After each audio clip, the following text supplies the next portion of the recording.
You're listening to the 49 Carats Podcast, a 49ers Goldmine production with Stephanie Sanchez.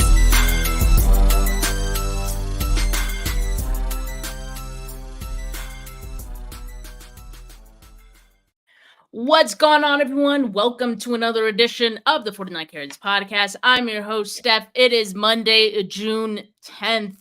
We have started the 40 days and 40 nights of 49ers droughts, where there are no off-season activities happening for the 49ers. We're scarce on content and reports, although over the weekend we did get some new reports regarding Brandon Aiyuk and Trent Williams, and so we will be discussing those today. And as always on a Monday, I am joined by my co-host, Weston P. Smith.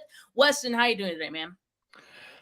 It's Monday. It's my favorite day of the week, at least at this point of the day. But sorry I missed you last week, Steph. But are we really confident that we're going to go 40 days with a drought from this team of all teams? I feel like they're just a content creating machine. Like, I think they go out of their way to find drama for us to cover and talk about. So fingers crossed they do the same, but fun stuff, right? Nothing that gives me agita or heartburn.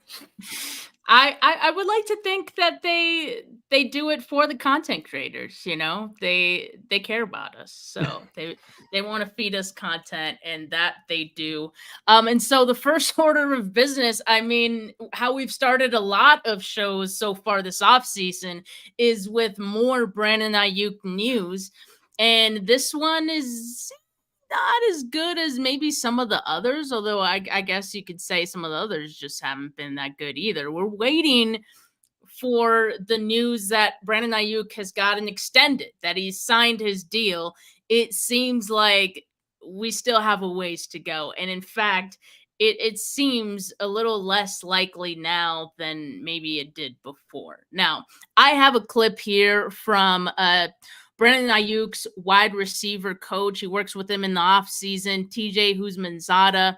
I'm actually going to play the clip for you guys. He was on with Willard and Dibbs on 95.7 The Game, and I'm just gonna share an excerpt of that with you guys here to see what he says.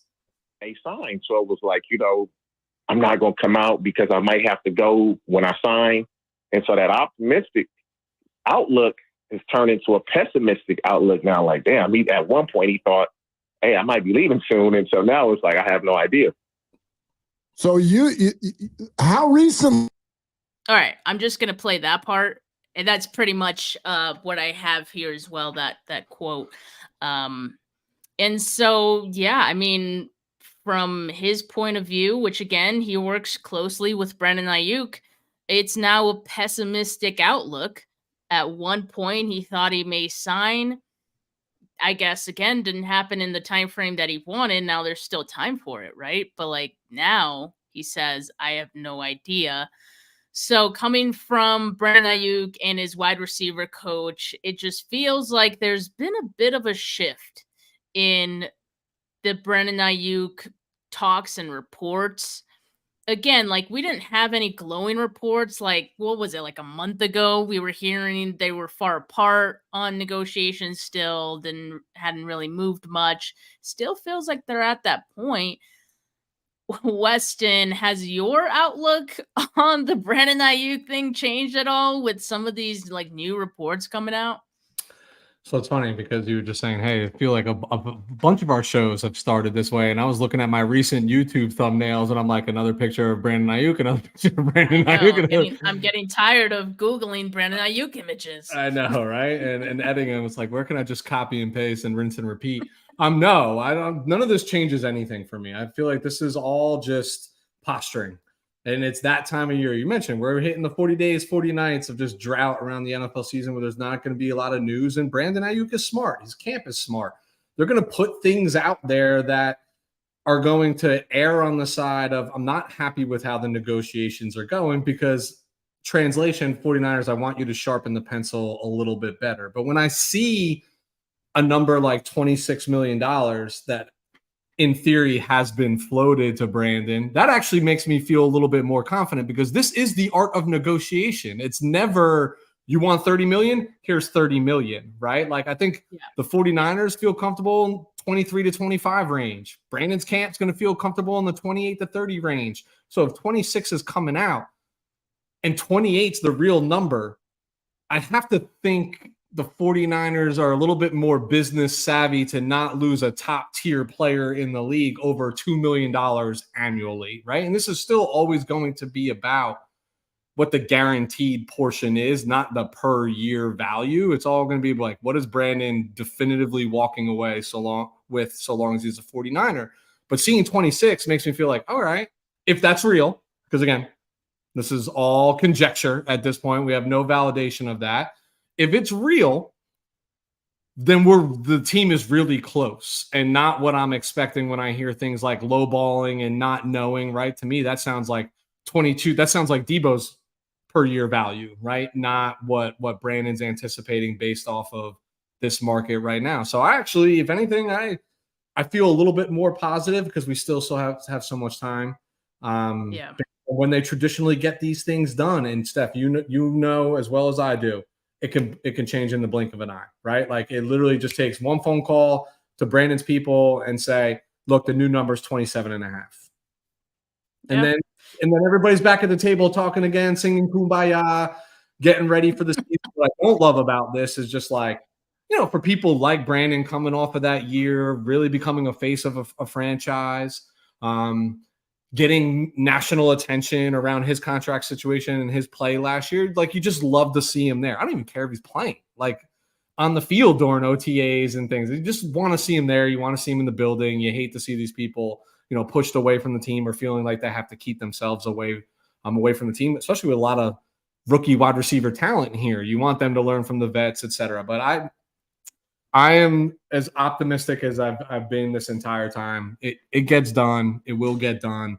49ers are not letting Brandon leave. But I will say this before I talk way too long.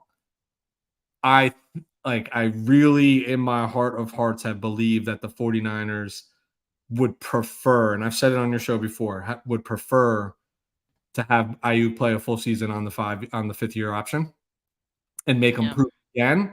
And if he goes for 1,300 yards and 10 plus touchdowns again, all right, the number's 33, 34, 35 a year, and I don't think they'd even bat an eye paying it. I don't think they would. I think they're just proof, right? Like, show me this is not a fluke. Because Brandon, you see Justin Jefferson's numbers. Not a slate on Brandon Aiyuk by any means, but Justin Jefferson is different. And he accounts for far more offensive production percentage-wise than Brandon Aiyuk ever will in this offense. That's just the reality. Like, he never will, but his people are savvy too. Look, if you can get close to $30 million, you might get that from another team, but is that team, how do you stay relevant? How do you get your second bag beyond this? You got to play for teams that compete. You can't just go to, washed up land, wherever that might be, sign a $30 million deal they have all the outs and they're just going to move you for leverage in a year and a half, and then you fizzle around the NFL. Like, this happens all the time. So I'm optimistic, Steph. I think it still gets done. I have no doubt about it. Yeah, I mean, look, the reports aren't great, but to your point, the fact that we're hearing that the offer's in the 26 million range, right? That's what Mike Silver said.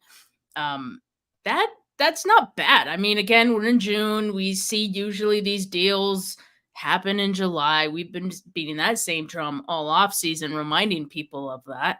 And to be 2-3 million apart, a lot of headway could be made in the next month to bridge that gap. Now, what I am noticing, though, Weston, is that it's feeling like the 49ers are doing the classic digging our heels in. Because if you just look at the shift in reporting, not just from Brandon Aiyuk's side, like we talked about the TJ Husmanzada, he's not feeling optimistic, right? Brandon Aiyuk isn't. But the 49ers, the reporting around the beat writers regarding this has really taken a turn as well. And I think, like I said, it's it has to do with the 49ers, at least publicly, letting Brandon Aiyuk know, hey, man, like, we're up 20-0 in the leverage game. Check the score, buddy. I mean, we have no reason to move off of this number.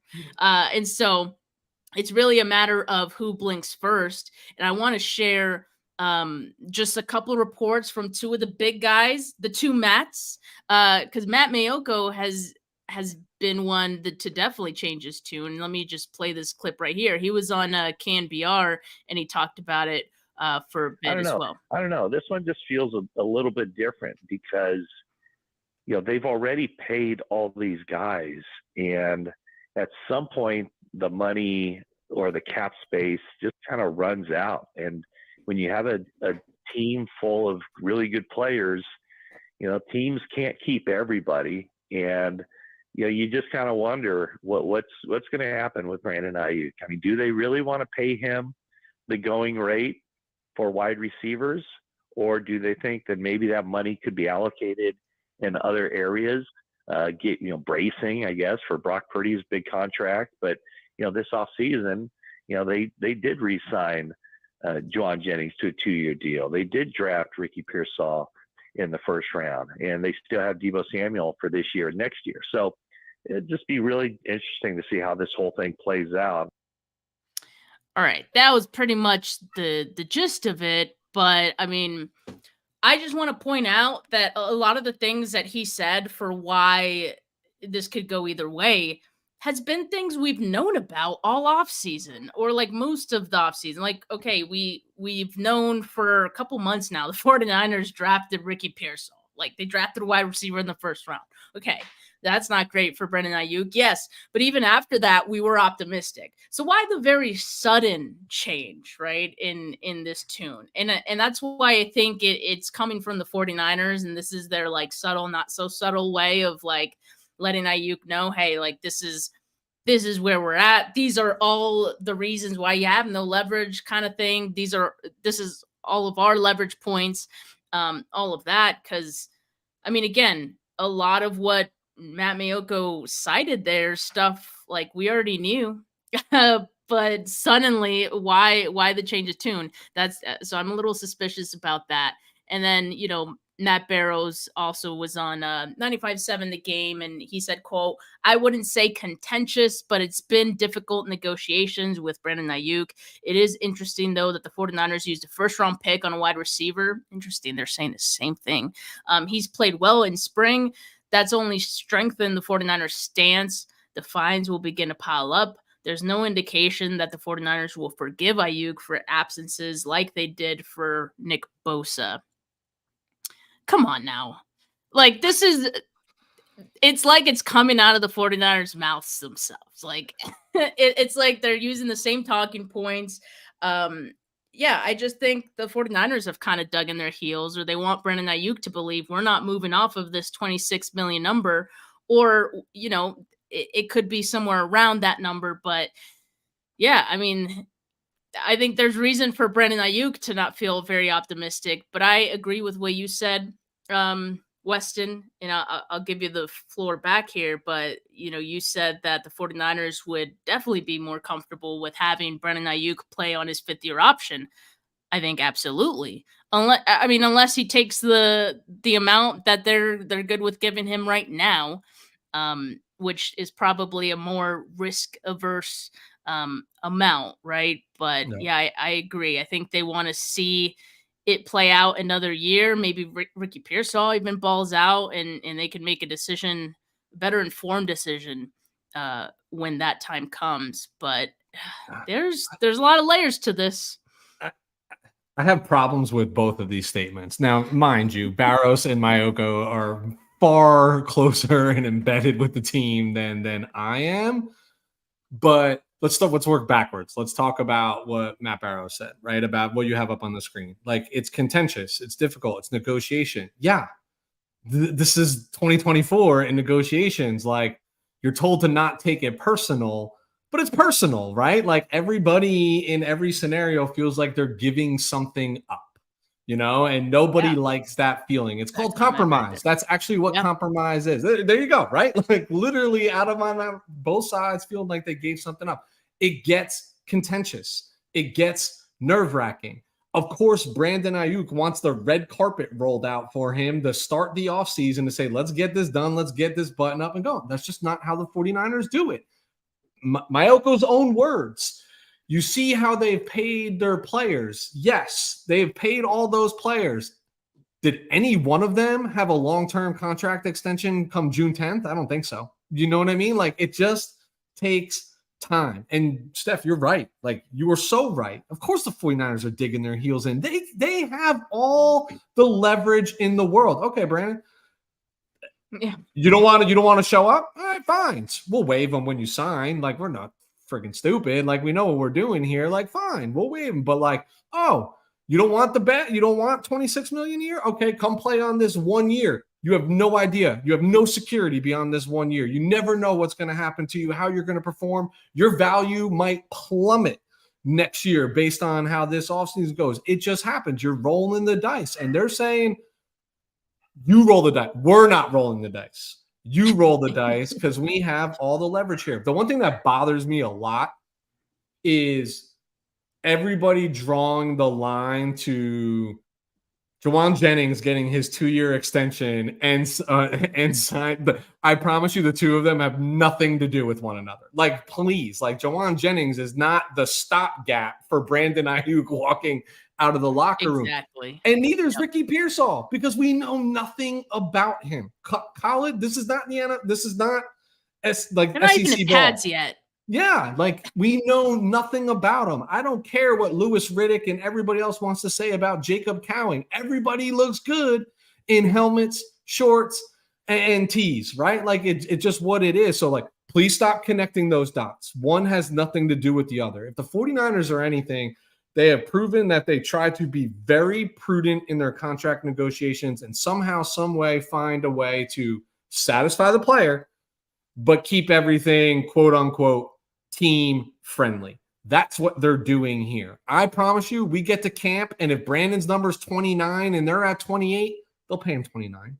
That's bad business. That's like malpractice to let somebody like that walk over $1 million a year. If it's a 5-year deal, just put $5 million more guaranteed up front that comes out of Jed York's pocket, not the cap, and you go to bed. Like, that's why I just feel good about this. I feel like it's too easy because it's such like there's nothing else to distract us right now. It's downtime. This is the only focal point. It's too easy to like overanalyze every word, every quote, everything. And I get it. I'm sitting in my house doing it too, but I take a breath and I say, like, what's really happening here? And what's really happening here is the 49ers saying, we are willing to pay you, but you are not getting Justin Jefferson money, right? You're that's it. Like, that's it. I don't care. You're not going to get what CD is going to get when that gets done. You're not going to get when Jamar gets done.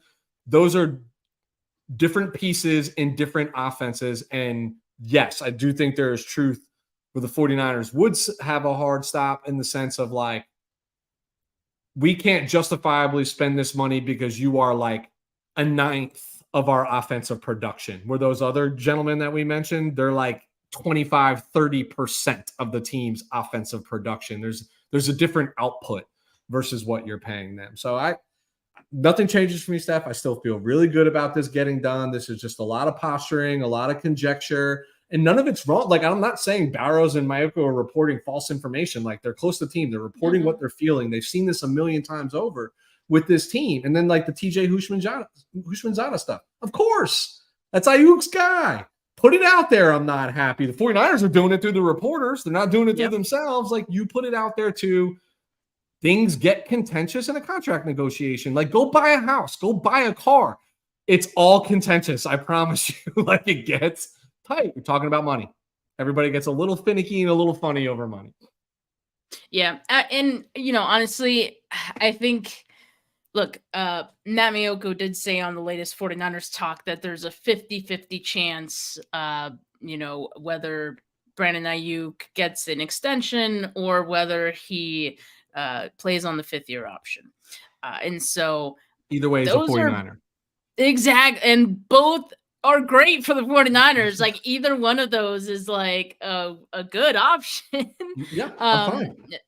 Exactly. So I think from a fan standpoint, I think we need to look at it that way too. If let's just say hypothetically, talks fall apart, Brandon Aiyuk has to play on his 5th-year option. That's not a bad thing for the 49ers. It's a bad thing for Brandon Aiyuk, maybe, could be, but it's a good thing for the 49ers. And so we should look at it that way, that we shouldn't panic either way this thing goes. And I saw this comment from Invader 49er. He says, Aiyuk could hold out until November, but he has to play 6 games to accrue his 5th season. Now, that is true that he has to play 6 games to accrue a season if he wanted to go that route of holding out. The reason that you don't see players holding out is because it's like that is bad business. Like the fines are astronomical. And so it makes no sense for Brandon Aiyuk to do that. I don't think he would do that. And so theoretically it is an option, but it really isn't an option. Like Brandon Aiyuk does not want to do that. Trust me. No, the worst thing you can do as an NFL receiver is be yesterday's news. And if you only play 6 games and your contract's a talk of the town, you're yesterday's news. And I'm not saying the team would sour on him because somebody would still pay him the money, like if he had the accrued season and go, but like you will diminish your value.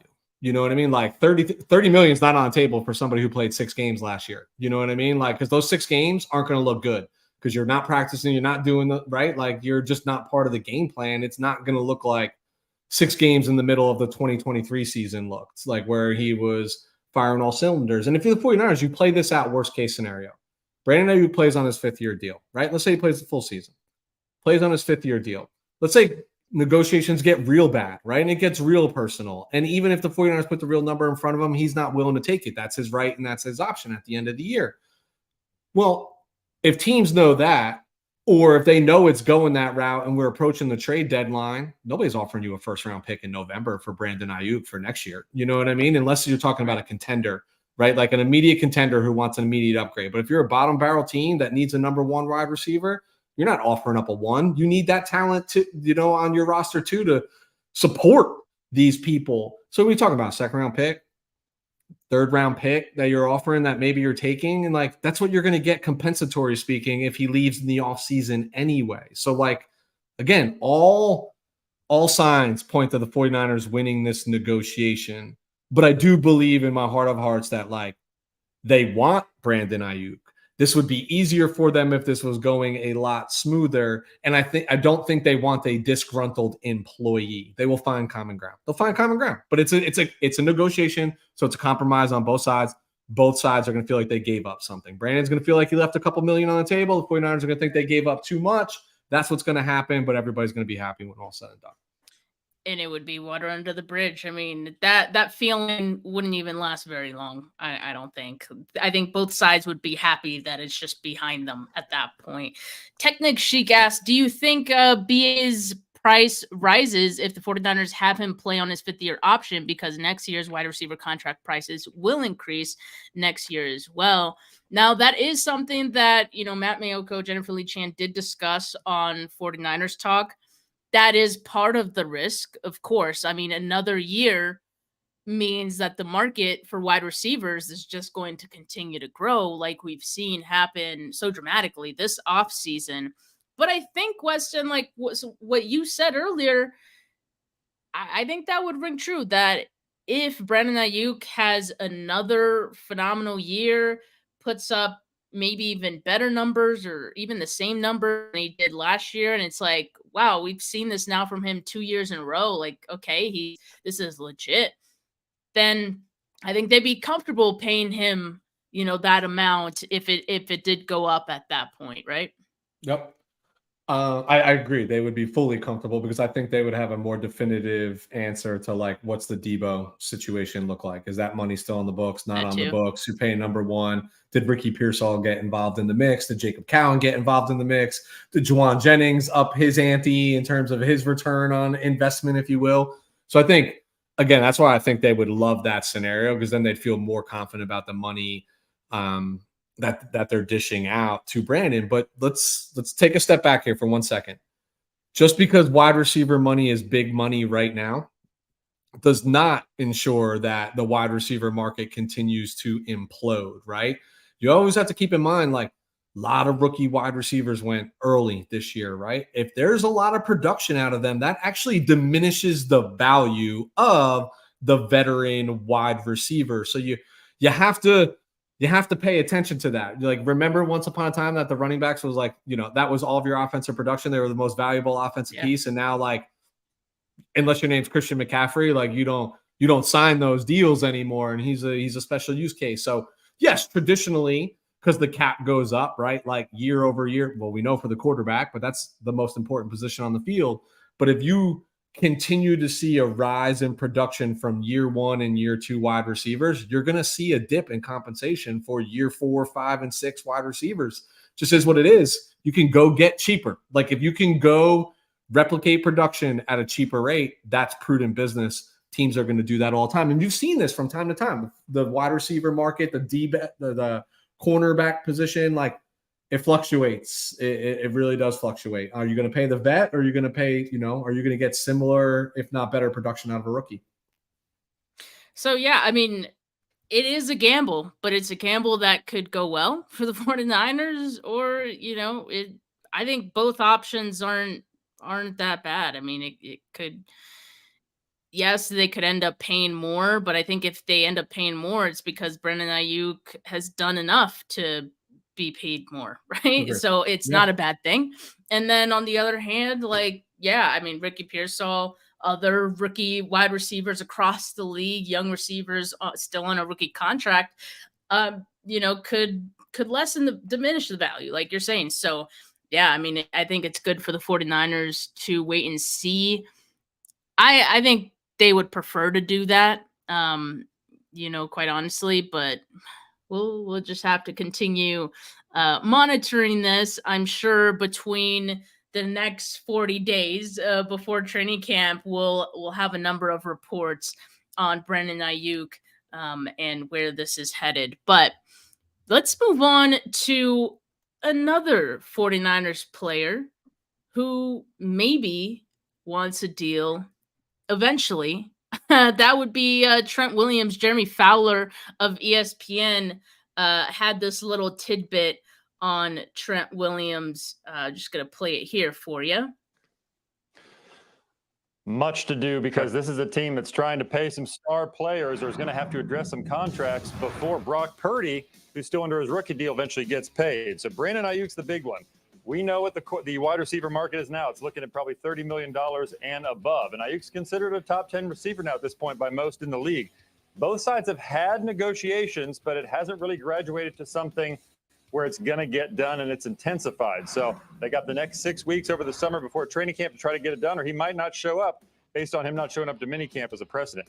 You see Trent Williams there, a left tackle. So he's got 3 years left on his contract, but there are whispers around some in the industry that he might want a new deal eventually. He's got the 3 years left. He's due $22 million in cash, but he is the best left tackle in the game still, 35 years old. So that could be a bit of an issue, but playing at a high level.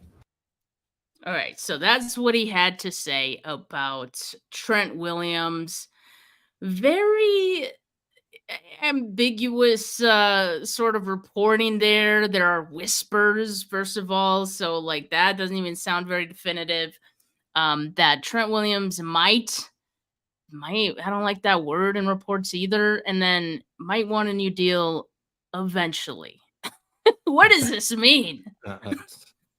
It's June, Steph. That's what it means. But I think 49ers fans should be happy about this. If you were to survey me April, May, hey, what's the long-term scenario here with Trent Williams? It just felt like 2024 was going to be his last season. I wasn't even confident. Like, I was waiting for the mass exodus of retiring that we saw back in 2015, right? When like everybody just started hanging it up. I think this is a welcome sight that Trent wants a new deal. And I would encourage the 49ers to be open and public about like, yeah, come on, Trent, come to the table. Dude's still the best left tackle in the league, arguably the best player in the National Football League. and he's shown no signs of like slowing down. I think I would just want to know, Trent, like, what's your intention?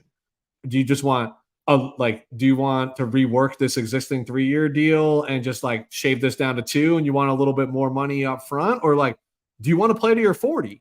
Because if you want to play to your 40, you can play here as long as things keep going. I mean, even at half of his speed, he's still in the top half of the league, protecting your young quarterback, behind you, and gives you even more time. Like, we've been really spoiled for the 49ers. We went from 14 years of Joe Staley, right? Like, and right into Trent Williams, like all pro year after year at left tackle.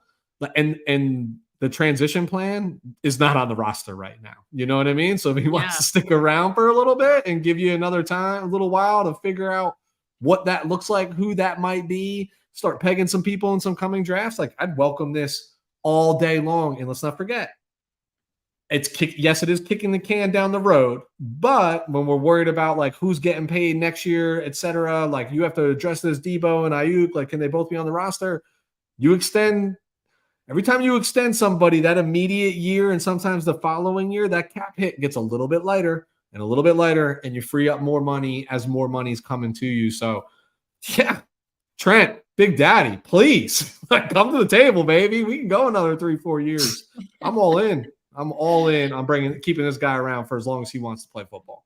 Well, that's Trent Williams' leverage, right? Much like Christian McCaffrey, who it's like, hey, there's no one like me in the league, much less on the team. Trent Williams, again, 49ers didn't draft an offensive tackle. Even if they did, there would have to be some development time there. But in any case, they did not draft an offensive tackle. So Trent, licking his chops there. He's like, hey, you don't have a left tackle for the future. What if I'm your left tackle of the future? And yes, Weston, I think that is a great thing, because for a guy who is 36 next month, I mean, retirement has to be on his mind. I mean, that has already been something we've discussed, I'm sure, on this show before, and we don't want to see that happen. We're not ready for Trent Williams to retire yet.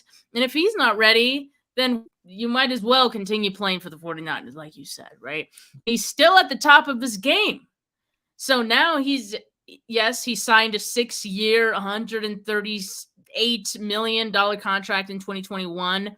That made him the highest paid offensive lineman at the time. He's now the 4th highest paid in terms of average salary. So maybe he wants to go out on top, right? Like, he wants to be the highest paid.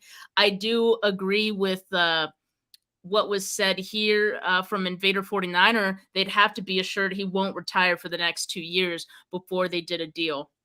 I think, like, I don't know if you can, like, add a clause like that in a contract, but I mean, if there's just a mutual agreement of some kind that, hey, like, if we give you a new deal, if that comes with more guarantees, because by the way, at this point in his deal, there are no more guarantees and it left on the contract, even though he signed through 2026.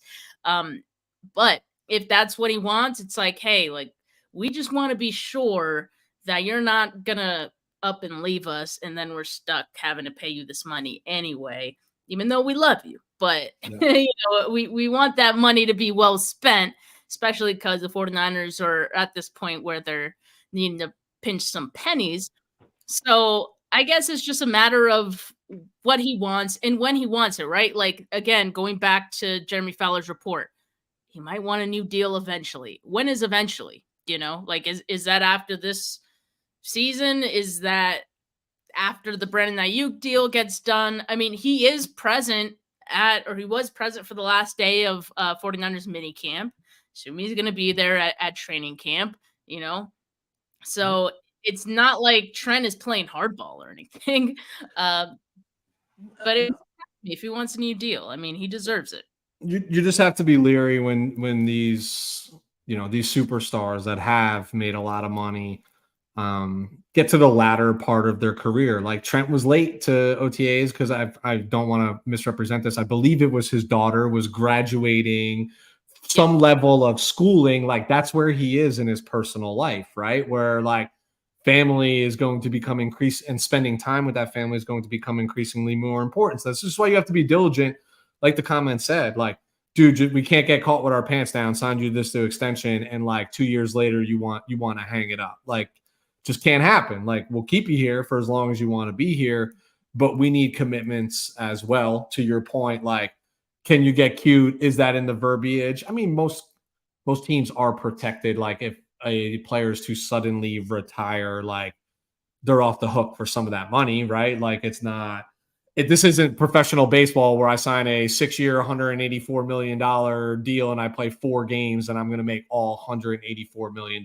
Like, they're still have to play the game to get paid in some capacity. So, but I think eventually means, how does this season go for the 49ers? If this is a repeat of 2020 coming off of the last Super Bowl appearance and loss, I don't think Trent Williams plays football anymore. 2020 was down. It was bad. It was rough, right? Super Bowl hangover, more injuries than I've ever seen on an NFL team ever in my life of watching football. But I think those sort of things, like, sour players, right? Like, do I need to put myself through that again? Will we ever get back to the promised land? But if the 49ers, especially some of the youth, adds a little jolt to them, they feel like they're still competing and that it's still within reach. Trent's accomplished everything he needs to from a personal level. There's still a part of me that feels like he wants the ultimate pinnacle for the team that he plays on, right? And like, to hoist that. I think that's the pride we're seeing. If that feels close post 2024 season, I think he stays and sticks around, or tries to. If it seems far-fetched and like all of a sudden it's a mass exodus and fire sale based on however 2024 goes, I think he probably hangs it up. Yeah, I mean, that's a good point. He could wait to see how 2024 goes. I mean, I think we all kind of feel like this is a fork in the road for the 49ers of, hey, what's going to happen after this year? This is kind of the clearest window we can see for the 49ers having a Super Bowl. It doesn't mean there won't be more. It can't be extended, but I think this is like the one we know for sure that's right in front of them, right, for 2024. And so, yeah, I mean, and that's fine with me. I mean, he, again, for the 49ers, for us fans, if Trent is even thinking about staying and playing until he's 40 or something like that, that is great news. That is great news. I think the 49ers would be willing to pay him whatever he wants in order to make that happen, especially with a soon-to-come investment like Brock Purdy. Hey, you want to be able to protect that investment. What better way to do that than have Trent Williams, with him as long as you can. And in the meantime, it buys him more time to find his eventual replacement. I mean, that would just be the ultimate news for the 49ers. So, hey, Trent, whenever you want to get paid, buddy, you can get it pretty much. I'm not the one dishing out the check, but that's just my I bet the check's blank too. I think there's just he just adds too much value. As a veteran, like, who doesn't want to see a near 40-year-old man coming out slamming to the beat box on the way out? At least that's what I tell myself when I'm bobbing my head in my car as a 40-year-old. Like, I'm still cool. Like, he just has a swag about him, an arrogance about him, everything you love. Like, and believe it or not, that's how you lure. If you're a piece or two away, people like Trent are how you lure other players that have been around this league to your team. He's valuable in so many ways that aren't even accountable on the field. He could probably name his price, and I think they'd be all right with it as long as he promises to play. Yeah, absolutely. We got a Seahawks fan in the live chat here. Says hi, brave soul Seahawks fan here, but a chill Seahawks fan. You know what? There's a such thing. I'm just kidding, Eric. I'm sure you are, man. I'm sure you are. I'll just say this. As long as like any fan of another team comes here with respect, and for the most part on my channel, a lot of them have. Like, it's been a lot of like really chill fans out there. They will always be greeted with respect on my channel. So thank you, Eric, for tuning in, and thank you to the live chat who's already checking in, all the 49er fans who are being nice to him. So we will. You get what you give in life. You give respect, you'll get it in return. So you're always welcome here, Eric. Exactly. And Corey says the 49ers Seahawks rivalry is over for now. Yeah, as we know it right now. And we are very happy about that. So there are no hard feelings at the moment. But Weston, what do you got going on this week, or just in these 40 days? Like, what are you looking to accomplish while the 49ers give us nothing? Well, they never not give us nothing, but selfishly, because I've been talking about it a lot on this channel, it's going to give me an opportunity to play the catch-up game, get some video editing and graphic designs and all that fun stuff for the channel done behind the scenes. I'm going to have to, anybody interested in making a couple extra bucks for yourself, you got a skill set that I can leverage, reach out, I'll find you. But yeah, that's really it. I'm looking forward to the downtime. Maybe my brain can just like chill out for a little bit and just relax and get ready for what is always just a long season. So taking advantage of the downtime is what I'll say I'll be doing. Yeah, it is a long season indeed. And I always tell people touch grass. So like, it sounds like that's in the plans for you, and it certainly will be in the plans for me. Now, as far as like filler content, non-49ers content that I want to do in these 40 days, yes, the hair tutorial will be coming, but I got to get a haircut first. So after I get my haircut, I'll film the hair tutorial. So that should be sometime next week that I get the haircut. Anyway, yeah, and then I'm getting ideas of other content that I can do.